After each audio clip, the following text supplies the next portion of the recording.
Thank you, Mr. Speaker, sir, and I thank the honourable member for the question. Speaker, sir, before I deliver the response to the question, I just want to give a short brief of the Lagilagi housing project. This was a project that started way back in 2009 by the previous government, and in conjunction with the Pacific Community Network Charitable Trust, commonly known as PCN, also with the German Catholic organization. And so far, the government has contributed investment close to $60 million.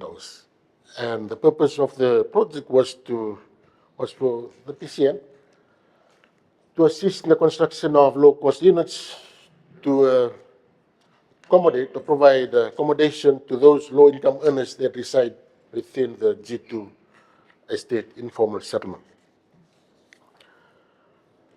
When that project started, 117 units were completed, and 36 units were constructed but were incomplete. So in January this year, the January 17, to be exact, 2024, the cabinet approved for the Public Rental Board to manage and also complete the incomplete 36 units at the Lagilagi Housing Estate.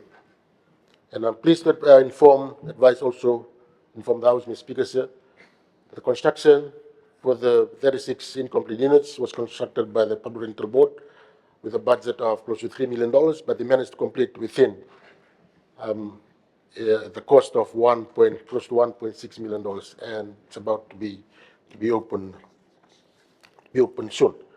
I'm also thankful to the Ministry of Youth and Sports for coming on board and assist the Ministry as well as Public Rental Board in providing recreational space for those residents that are going to occupy these additional 36 units, as well as the existing 117 families that are currently residing at the Lagilagi Housing Estate.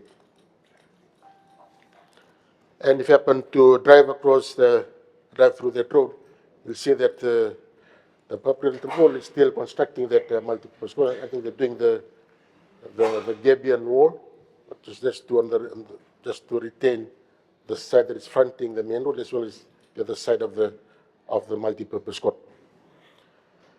And one of the, because if you look at the area itself, there are about close to 160 families on that side of Lagilagi.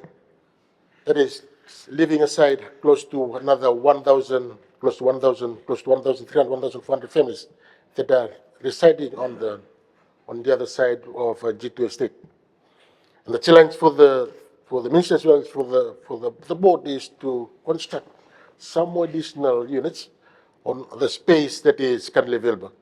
So they have the Public Board has come on board, and they were thinking of constructing 2-bedroom units. But in that case, also going to only provide only a few units. So we requested them to do redesign the model, so at least we can accommodate more families to occupy those flats.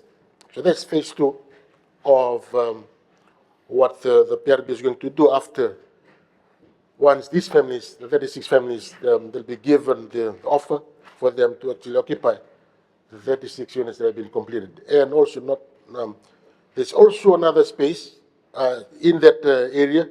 We're still also liaising with the Ministry of Lands to also try and transfer the parcel of land to the Public Rental Board so that they can construct some more when at the completion of these 18 units, that is at the completion of these 36. So the idea here is to move those people that are currently residing in G2. What we have noted is that in the phase 2, people that are given the flats are those that are not from G2. There are some families that are there, they're not from G2. They've been paying to the charitable trust with the PCN. Now we have changed the concept. We are going to only include those residents that live within G2. Of course, if you're going to get people from outside, then it's going to defeat the purpose, because we just want to get people out of that the situation. So once we start absorbing those people from G2, then we can expand, PRB can expand further, and also build some more blocks to accommodate those that are living there as well as those on the other side of G2 Estate. And that's just a progress and an update of what the ministry, as well as the agency, the Public Rental Board has done as far as the completion of the 36 units at the Lagilagi Housing Estate, as well as the plans that they have in mind to assist those other families that reside, especially low-income families that reside within Lagilagi Housing Estate. Thank you, Mr. Speaker.